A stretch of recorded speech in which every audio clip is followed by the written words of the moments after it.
मनसे अध्यक्ष राज ठाकरे एक आठवड्याच्या विदर्भ दौऱ्यावरती आहेत आणि या निमित्त सुरक्षेची विशेष काळजी घेण्यात यावी अशी मागणी मनसेकडून करण्यात आली आहे। आई बाबा होण्याचे स्वप्न अजून पूर्ण झाले नाहीत का? आई बाबा होण्याचे तुमचे स्वप्न पूर्ण करा अपोलो फर्टिलिटीद्वारे। मोफत सल्ल्यांसाठी कॉल करा 9953 959370।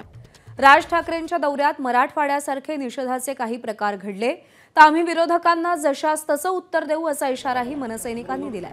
कायदा सुव्यवस्थेचा काही प्रकार घडला तर याला पूर्णतः पोलीस यंत्रणा जबाबदार असेल असं निवेदनामध्ये नमूद करण्यात आले। मनसेकडून नागपूरचे पोलीस आयुक्त रवींद्र सिंघल यांना हे निवेदन देण्यात आले। दरम्यान या संदर्भात जिल्हाध्यक्ष आदित्य दुरुगकर यांनी काय प्रतिक्रिया दिली आहे पाहूया।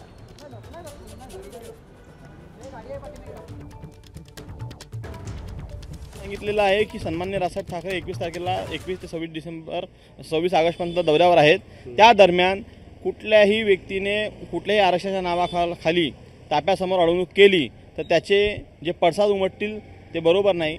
आम्ही कुठेही त्या महाराष्ट्रात दंगे किंवा आर्जता भडकवण्याच्या उद्देशातून नाही, मात्र आमच्या साहेबांच्या समोर अगर अशा कुठल्याही पक्षातल्या किंवा कुठल्या आरक्षणाच्या नावाखाली गोंधळ घातला तर महाराष्ट्र नवनिर्माण सेना जे उत्तर देईल त्याला पोलीस प्रशासन जिम्मेदार राहील। एबीपी माझा, उघडा डोळे बघा नीट।